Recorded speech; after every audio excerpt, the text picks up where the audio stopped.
Magandang hapon mga batchmates at classmates. Ngayong hapon, ibang kolehiyo naman ang ating i-feature. At dahil dyan, iba na namang list ng mga bagong guests ang makakasama natin ngayong hapon ito. So unang-una, mula sa College of Human Ecology, walang iba kundi si Miss Alex Virina Opleda. Magandang hapon, Miss Alex. Welcome po sa Tatak UPLB segment. Bati muna kayo sa ating mga fellow alumni. Magandang hapon sa inyong lahat. Good afternoon. Ayan, maraming salamat po sa pagpapaunlak dito sa amin sa segment na ito. Unang-una, paano nyo po nalaman na may BS Human Ecology dito sa UPLB at bakit po ito ang inyong napiling kurso? Okay, good question. Kasi nung graduate ako ng high school, hindi ako entirely sure ano yung gusto kong gawin exact. But anong clear sa akin, gusto ko it has something to do sa mga tao. Kailangan meron akong connection, kailangan, kumbaga nandun yung nagsaserve ka. So, I tested for yung sinasabi nilang Big Four, pero sa UP, never ako yung part ng crowd na kailangan Diliman or Manila ako. So, ang isang factor doon is my sister. So, she was already taking a socio in UPLB. And ako, given na alam ko kasi kung ano yung kaya at hindi kaya. Simply because I'm not the kind of person na super math, super science, kanya. So, nakita ko yung sarili ko na yung course ko, yung pinakamalapit yung pipiliin ko. So, I wanted to take up socio, pero nakita ko sa ko na human eco. So, nung panahon ko, unheard of siya. So, nung nag-fill up ako ng form, sabi ko, parang ito yung pinakamalapit na gusto kong i-take. Kasi, ang isa pang sure ako, bago ako graduate ng college, hindi ako papasok sa com na line of work. Because my parents are both from that particular field. Actually, my whole family. Tapos yung sister ko nga, taking up social. So sabi ko, gusto ko yung gagawin ko malapit sa akin. Kasi talagang gusto kong mag-serve. Kasi ko human eco siguro. Tsaka ako nagtingin kung ano siya. Kasi sabi ko, hindi siya popular. I want to find out more. So, very limited. So, stuck pa ako sa, syempre, yung resources natin na ngayon nasa upload na sa internet. Kasi kung ito yung pinakamalapit, so I'll take my shot on this one. Kasi nga, yun I think, from the terms itself, human and ecology, it has something to do with people and the environment. Yun na siya. Kaya ko na siya tinake. And I think it's one of the best decisions na ginawa ko, diba? So, happy to have taken that course. At saka very brave in a sense na wala kang kaalam-alam sa course na yon but you take a leap of faith para kunin yung kurso. And I bet, dahil nasabi nyo nga it's your best decision, mukhang masaya naman po kayo sa inyong tinatahak ngayon. In line with that, as a student ng College of Human Ecology, ano-ano yung mga memorable moments niyo po sa kolehiyo? But I think one of the first na mapasok sa isip ko yung talagang tumatak sa akin kung gaano siya interconnected sa ibang course. Kasi umabot sa punto na naging kaklase ko yung ate ko. And it wasn't something that he wanted. So one of the questions sa aming dalawa nung nasa apartment, nung nag-enlist kami, sabi na ate ko, drop mo yung course, ayokong classmate tayo. So ako naman, ayoko rin naman eh. Pero since sabi nga niya, this is an elective na gusto niya, sabi ko, and this is a course that I need, kailangan natin siya kunin together. Memorable siya in the sense, siguro at the time, nakita ko paano mag-perform yung ate ko. Nakita kong magaling siya in her field. Tapos sabi ko, nakikita rin naman niya na sana magaling din ako sa eyes niya. Pero more than anything, classmates namin kasi doon, hindi lang soso, hindi lang human eco, may deco. Marami eh. So sabi ko, okay, this course really, dikit-dikit siya sa iba pang course. So doon ko siya isa sa mga realization, nilalim yung kinukuha kong course. So yun yung isang memorable. And then I guess yung isa is, nagkaroon ako ng class, 3 lang kami sa class. Naramdaman ko na sabi ko, ang saya ng feeling na may nakatuto, tapos natututo ka at the same time. Pero yung pakiramdam niya, hindi siya yung requirement, ito, you're competing. Walang ganun eh. Parang nandun yung feeling ng home, nandun yung sense na inaalagaan ka ng teacher mo, tinututukan ka ng prof mo. Pag may mali ka, nakikita. So, sa akin, malaking tulong yun kasi nakaramdam ako na hindi man ako magaling in so many ways, but meron taong mag-aalaga sa'yo to ensure na tama yung ginagawa mo. So, binalyo ko yun. So, yun yung best too. Yung saya, ganyan. But yun yung nagsastand out. So ma'am, kung i-adjective mo lahat ng ano yung student life mo dito sa UP Los Baños? My life in LB was plain. It's happy. It's happy. Plain and simple yung description. Happy. LB was happy. Ayan. And I think it reflects up until now. So, ngayon naman, ma'am, kasi syempre, as you go along, after you graduate, eto na po, was it hard to find a job or to find your own career path? Tricky question kasi hindi siya mahirap makahanap ng work ng time na yun. Pero pumasok ako sa trabaho na hindi yun ang first choice ko. Mabilis eh. Parang nag-antay lang ako ng 2 weeks after graduation. Maliit yung time frame. I know a lot of people, marami yung nag-aantay ng months eh. Noong panahon na yun, I was able to find a job. Yun nga, pero hindi yun yung gusto ko. I started out as a preschool teacher, but that wasn't, hindi yun yung naging option ko. Hindi ako nag-focus on teaching. Kasi I wanted to go to med school. Pero hindi natuloy ang med school. So, sabi ko, apply ako jobs. Kung ano-ano, literally, kung So, na ina-applyan ko lahat ata ng beginner roles until nakakita ko ng one school na sabi ko, sige, let's go ahead and apply. Yun yung isa, I guess, na sasabihin kong mahirap dun sa job hunt was kung paano ko ikukwento sa tao ko ano yung human ecology. Parang VSHE, what is HE? Yung home economics. No. Human ecology, ano yun? Yun yung things na, siguro moving on from that job also, yun yung isa pang question na ayokong tinatanong sa akin pagka ini-interview ako. Feeling ko, parang ide-defend ko kung ano yung tinake ko. But hindi niyo tingnan yung kaya kong gawin. Medyo palaban ako that way. Ayoko kasi ide-defend ko, parang kasi hindi nila alam. For a long time, iniisip ko, nakakainis pag tinatanong sa akin yun. Tapos, habang tumatagal, sabi ko, hindi, ayoko mainis. Pero maganda siyang opportunity para ituro kung ano yung course ko. So, yung course na yun, nagbukas ng pintuan sa akin to become a teacher. I was teaching preschool for 2 years until ultimately nakakita ko ng opening sa one of my dream jobs to work for sa Museo Pambata. So, maliit pa lang ako, pag dumadaan kami ng Rojas Boulevard, sabi ko magtatrabaho ko dyan. Doon nagkaroon ng pagkakataon, submit ako resume. Ganun din, parang walang 1 month, I was able to get that job. So, sabi ko, it doesn't mean dapat mag-start ka agad dun sa ano yung gusto mo kasi sometimes hindi ganun. But I guess in my case, sabi ko nga, siguro yun nga, what we call is let's manifest this. Nangyari siya in my lifetime. So, masaya yun kasi parang I was able to get something done na gusto-gusto kong gawin. Tapos yun, na-in love na ako sa Denver. Kaya talagang very great lang yung combination ng inyong mga siguro theoretical knowledge at saka yung iyong talagang actions, yung mga ginagawa niyo na talaga. So ngayon po, siguro naalala ko lang kasi ma'am yung sinabi niyo na it's hard to defend minsan yung iyong course, especially if people don't know about it. Kasi na-relate lang kasi sa akin dahil DevCom kami, during our time, it's hard to defend. Well, hindi defend define in a way. Kasi lagi lang namin sinasabi, para lang mabilis lang mag-defend, sabihin namin na parang mass comm lang po yan. Parang ganon. Although, alam ko na ayaw ng mga teachers namin yung ganong definition. Pero Yes. parang mas madali na lang i-define kung ano ba talaga yung course. And I think you're one of the few na very lucky to have yung nahanap niyo yung gustong gawin. And ito nga yung try ka muna, maganda yung ginawa niyo yun. So ngayon ma'am, alam ko marami na kayong nadaanan nyo na nga yung dream nyo sa Museo Pambata. No? So kwentuhan nyo naman muna kami sa Museo Pambata bago ako magtanong ng further question. What Okay. did you do sa Museo Pambata and why is it your dream na magtrabaho doon? So, nung bata ko, kaya ko siya gusto kasi very memorable yung first trip ko doon na nagdala sa akin, lolo't lola. It's not the kind of museum kasi, actually the first na pwede mong itry, pwede mong amuyin, lahat, pwede mong itest. Kumbaga, hindi ka papagalitan pag hinawakan mo. Kaya sabi ko, interesting magtrabaho dito without me knowing na meron siyang NGO arm. Kaya, nung nakita ko na merong foundation, sabi ko, baka pwede. Ang nagsabi sa akin, ate ko. Because my ate, during that time, was working for another NGO na nagkaroon ng project. So sabi niya, oy, may opening pa sa may resume ko. So ako naman, game, pasa.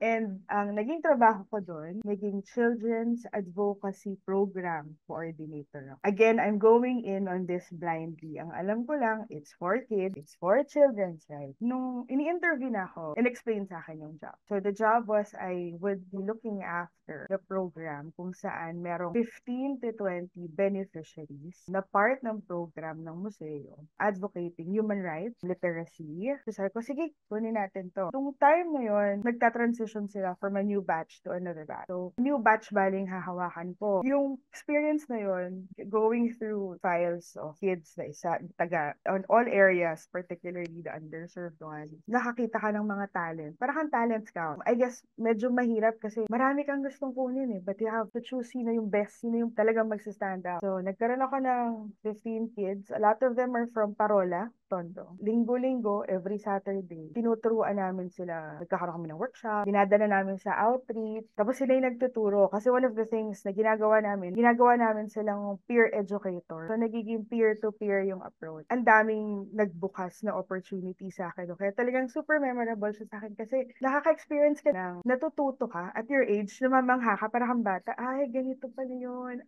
Okay. Tapos may kasabay kang natututo din na bata. So, parang sabay kayo natututo. Tapos natututo kayo kayo sa isa't isa. Tapos ngayon malalaki na sila, meron nang may mga kids. It's been years. Pinupuntahan pa rin nila si Ate Alex. Nakaka-fulfill, nakakaliwar. Nakikita mo kung saan sila nakakarating, ano na yung ginagawa nila, gano'n na sila ka-responsable. Tapos ibabalik nila sa yung salamat sa binahagi nyo, salamat sa pina-experience mo. So siguro one of the things na pwede kong sabihin, very humbling ang experience ko doon. Nakikita mo lahat eh. You go to different places. Nag-outreach kami sa ilalim ng tulay, sa tabi ng Riles, sa sementeryo, sa tabi ng Ross Boulevard, so, sa Luneta. So, ang dami mo nakikita. Marirealize mo na hindi man malaki, but yung mga ganito, by being part of their life, it's relative on how people would say fulfillment would feel. Sa akin kasi, happy na ako doon. Yay, sobrang happy na ako. So, nung nag-close yung project, sobrang broken-hearted ako kasi super heartbreaking sa akin. Pero bit-bit ko lahat ng natutunan. So, when I moved on from there, lipat ako sa bago kong work. Mula organizational skills na pag-ayos ng gamit, tapos yung planning, yung check and balances, paano mo gagawin yung certain task na naka-assign sa'yo gawin, nabit-bit ko yun. So, bukod sa emotionally, psychologically, and mentally rewarding and fulfilling siya. Yun yung life ko there.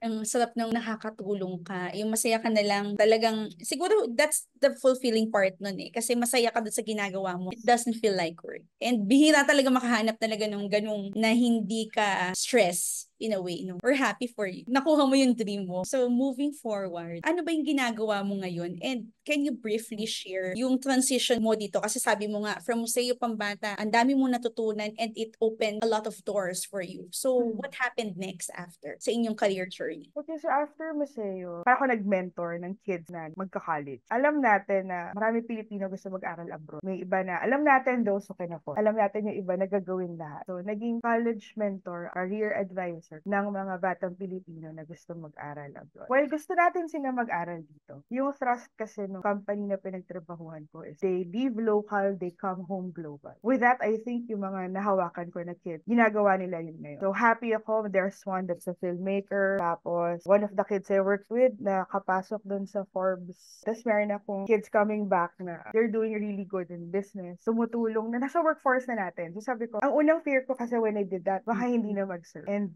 happy ako when a lot of them came back. Sabi ko nga, iba talaga yung rewarding. But then, sabi ko nga, I think I had to move on. Tapos talagang tinatawag na ako na balikan na ng NGO. And it was a very tough decision because I know I had to. Nawala ko for a long time. Iba na yung trends. So, nakahanap ako nito. What I'm doing right now, I am with In Touch Community Services. So, it's a mental health NGO. What we do is, one of our products would be one of the public crisis hotline. Nasa mental health na nga ako right now. So, isa yun sa mga ina-advocate namin. We want to bring mental health sa mga taong nangangailangan. We want to provide them access to mental health care. Ngayon, I started there as project coordinator. 3 years later, program manager na ako. So, while I still hold my advocacies on children's rights and education, mental health is another one that I advocate for. Kaya, what I do right now, it's very, sabi nga ng mga nakakausap ko, trabaho mo emotionally draining, psychologically challenging. Sabi ko, there's that, but seeing na mas marami na yung nag-access and nagfo-focus na alagaan yung sarili nila, so yung mental health nila. Rewarding na yun. One person na magsisik ng help to address things that you're going through is more than enough help. Kasi lahat hindi binabantayan yun. So yun, so tama naman when they say that it can be emotionally and psychologically draining. With what I do right now, natutunan ko yung konsepto na dati hindi eh. Sinasarili ko pag stressed ako, aalis ako, ganyan. But nakita ko yung value na kailangan may kausap ka, kailangan nakikipag-usap ka, kailangan mo yung human connection. Kasi sometimes, it's helpful to other people.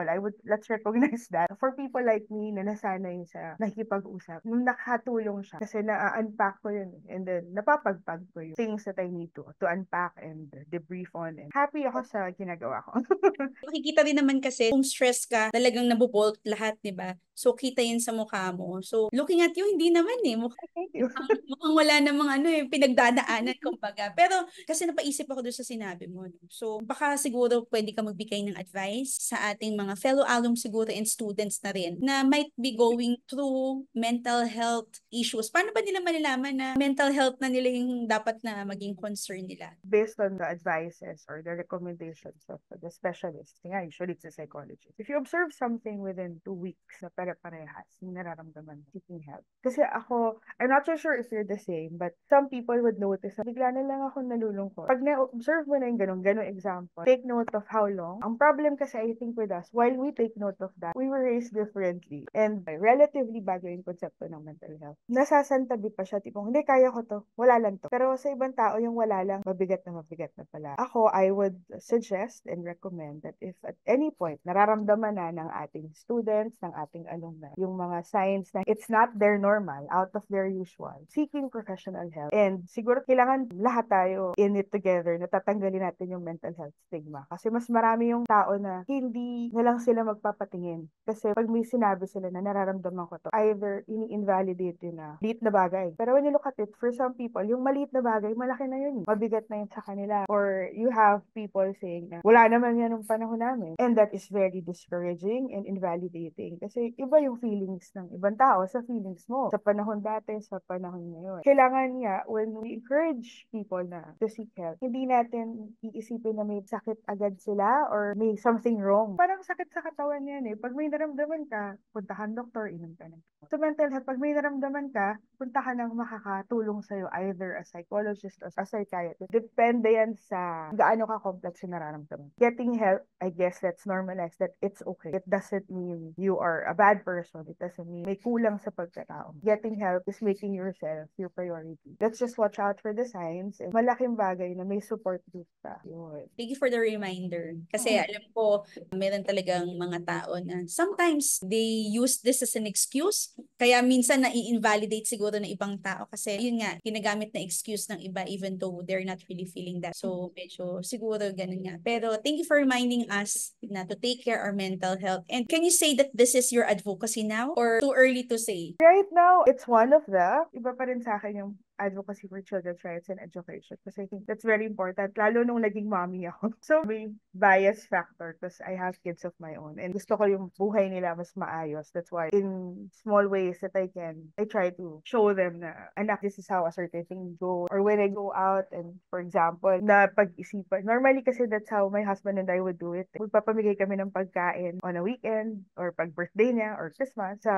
mga tao na nasa street. Some people help out. So, I let my kids see that. Kasi yung dad nila naman used to work for DSWD. So, parehas kami na advocacy and I'm happy that he supports it. We want to have our kids involved and for them to realize there is something they can do. Hindi lang limited sa mag-aral ka tsaka magtrabaho, tumulong ka sa bayan. When they help out, when they become respectful, ako particular sa something, for example, nasita sila. Like I said, children's rights advocate yung nanay. You know what to do, you know where to go. It's not because you're a tattletale, but hindi natin ito tolerate na kino-consider na tama yung mali. Yung mga ganun. Kasi I think those things kasi it gives them an impact na kahit wala ka na, okay, turo ni mami, tama to. Totoo yun eh. So kung they see it at this point na, okay, this is what I have to do. This is the right thing to do. So what's proper? It's socially important. It's gonna benefit other people. Mental health is one, but my heart is still with promoting children's rights kasi I think sila yung pinaka-vulnerable. Maliliit eh. And sometimes in the eyes of adults, bata ka lang. And we still hear that. Anong alam mo, bata ka lang. Yun. And talagang we have to start them young. Yes. Turuan talaga sila ng maayos from the start para yung foundation nila talagang matatag. And kahit na iwanan mo na sila as they grow up, parang they know what's right, what's wrong. Yung judgment nila, mas madali na. Maraming salamat for that, Mami Alex.